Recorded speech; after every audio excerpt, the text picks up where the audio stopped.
Cambia el tiempo en el reloj. Hoy mis deudas reciben perdón. Pago por el show. Me siento feliz porque si no soy yo, pues quién. Welcome to Madrid, the Spanish capital. It's my first time here and I can't wait to visit the must-see attractions, enjoy some delicious Spanish food and drink, and just experience the culture. I really hope you enjoy the video and please hit the like. So I'm just in Plaza Mayor and I've stopped off for a local dish called bocadillo calamares, which is lightly fried squid in a white roll served with aioli and lemon. I've never tried it before and I thought it'd be really heavy, but it's not. It's something you definitely try when you come here. The plaza itself was built in the 16th century and has been used for many public events such as bullfighting, processions and even executions. Nowadays you have lots of bars and restaurants and some shops, and it's used for a Christmas market. Just around the corner you have Mercado San Miguel, which is where I'm heading to next for some more food.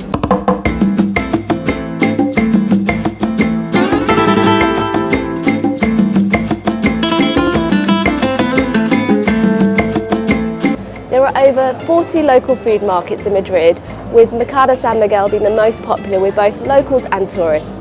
There are over 20 stands with food from all over Spain, and they don't only have Spanish cuisine, you have empanadas, balbans, tacos.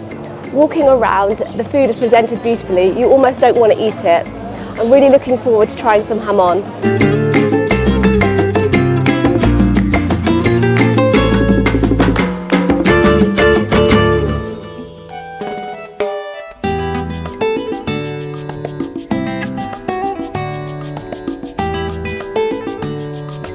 The Royal Palace is the official residence of the Spanish royal family, but actually it's only used for state ceremonies. It's the largest in Western Europe and it definitely has a grandeur about it. The interior is decorated with gold, marble, beautiful artworks and huge chandeliers. It feels very opulent like you would expect. My favourite room was the Royal Armoury, which is separate to the main palace and has weapons and armour worn by the royal family since the 13th century. You can save time by buying tickets in advance online, and all bags need to be checked in the cloakroom. Just make sure you have some change for that, and photography is also limited. Around the side of the palace you have the change of the guards that takes place on Wednesday and Saturday at 11 AM and 2 PM. You also have the Sabatini Gardens, which are lovely to walk around. Directly opposite the palace is La Almudena Cathedral, which is worth a visit. Entrance is free and they also have a museum which you have to pay to enter.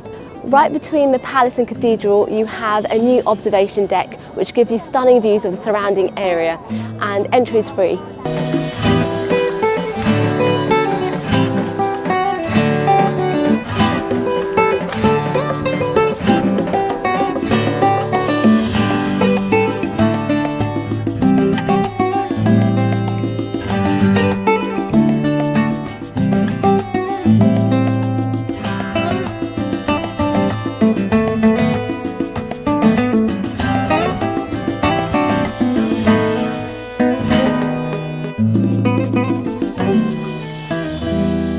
Can't come to Spain without trying some churros, and I'm surprised to learn that it's traditionally eaten for breakfast. I always thought it was eaten for dessert. Not that I'm complaining. I've come to Chocolateria San Ginés. There's quite a few places around the city and all of them are quite similar. This place is really popular. You have two queues, one for takeaway and one for eating in. And if you are eating in, you need to pay before you sit down. The churros itself is really light and the chocolate isn't too heavy. You can even drink the chocolate at the end. I'm a big fan of the Netflix show Somebody Feed Phil, and he inspired me to come to this restaurant, Sala de Despecia or SDD. The interior is very different, it feels very clinical. You're eating on these countertops on bar stools and you've got this club music playing. Each dish is completely different, there's such bold flavours. You can either go for the set menu, which is €45 per person, which I think is really good value, or you can go for the a la carte. It doesn't include drinks, the set menu. And when they bring out each dish, they assemble it in front of you. Each server is trained to do this, and there's such a showmanship to it. It's something really different. I definitely recommend that you come here. I got lucky, I didn't book, and I got the last table, but there's so many people who were turned away after me, so I definitely recommend booking if you want to come here.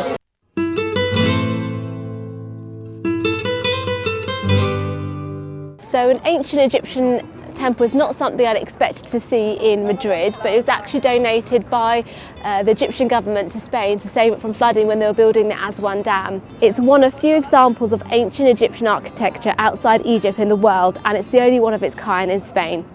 Entry is free, but they only allow 15 people at a time, so there may be a bit of a queue getting in. You could just save some time by just having a look from outside. To get here, there is a bit of an uphill walk, but you get some lovely views of the city and the palace, and I'd recommend coming on a sunny day because it's just a different sort of experience.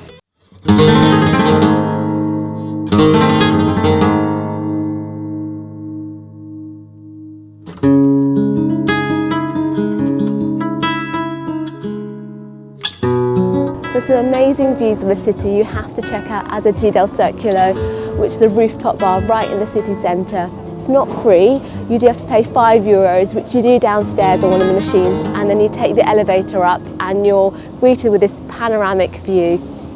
It's got a really chill vibe. You can order a drink at the bar or at the table with a QR code. You can't make a booking if you're coming for drinks or snack, but you can make a reservation if you can eat here at the restaurant. For some fabulous cocktails, you have to come to Inclán Brutal Bar. The decor is really vibrant and quirky, and they serve their cocktails in extravagant glasses based on what's inside the drink. They also serve food, and there's a DJ here. The vibe's really cool and funky.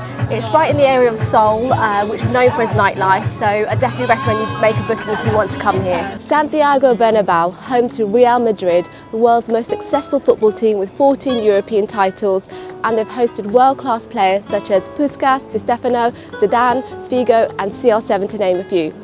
Currently the stadium's going a huge renovation which should finish this year, so you have to buy your tickets online. If you don't make a game, then I definitely recommend a stadium tour, and if you buy your tickets through Get Your Guide, you'll get a discount. I'll leave a link in the description box below. Ala Madrid!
Casa Tony has a really rustic feel to it.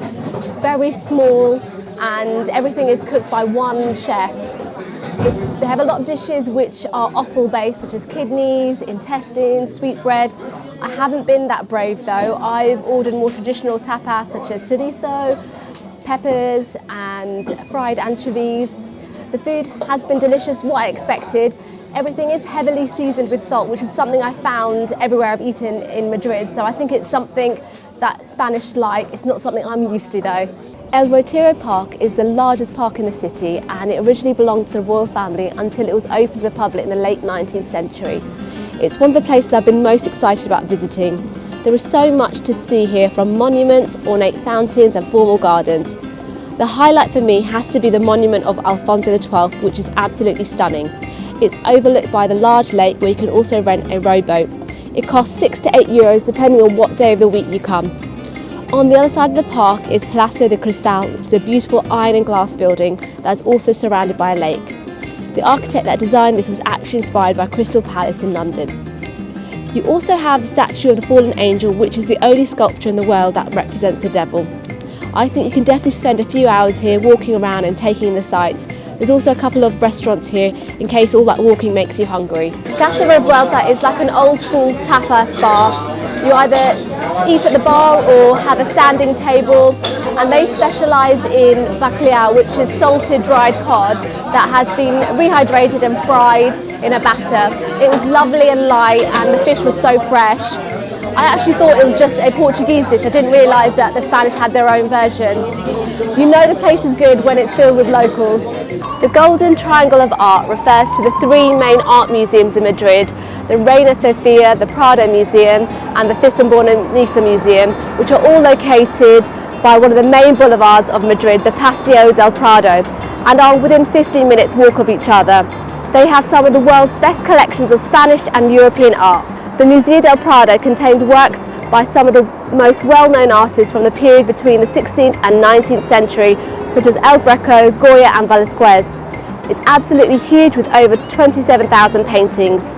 The Reina Sofia contains a collection dedicated to the 20th century and contemporary art from artists such as Pablo Picasso and Salvador Dali.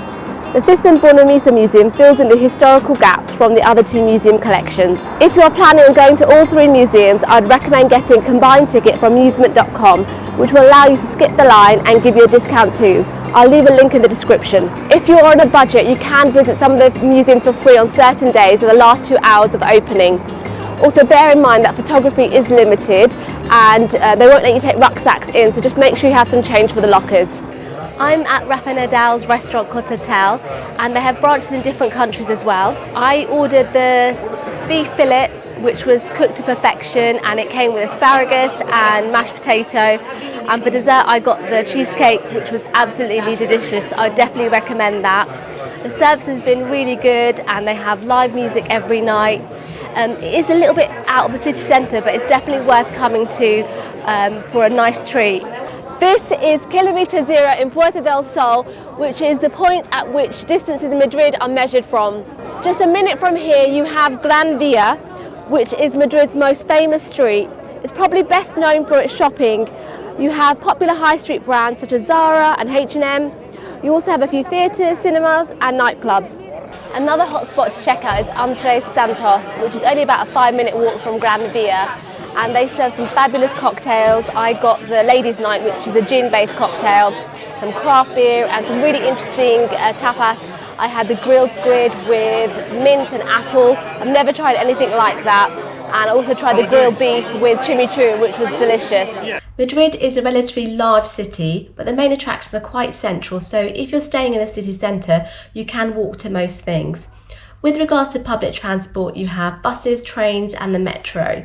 And I got the metro from the airport into the city centre, which was quite straightforward and took about 30 minutes. To use the metro, you need to buy a multi-public transport card, which looks like this, and it costs €2.50. Once you have it, you can top it up with whatever ticket you like. You have single tickets which cost from €1.50 depending on how far you're travelling, and you can also buy a 10 journey ticket which can also be used on the buses. Also, just to bear in mind, there is a surcharge if you're travelling to and from the airport.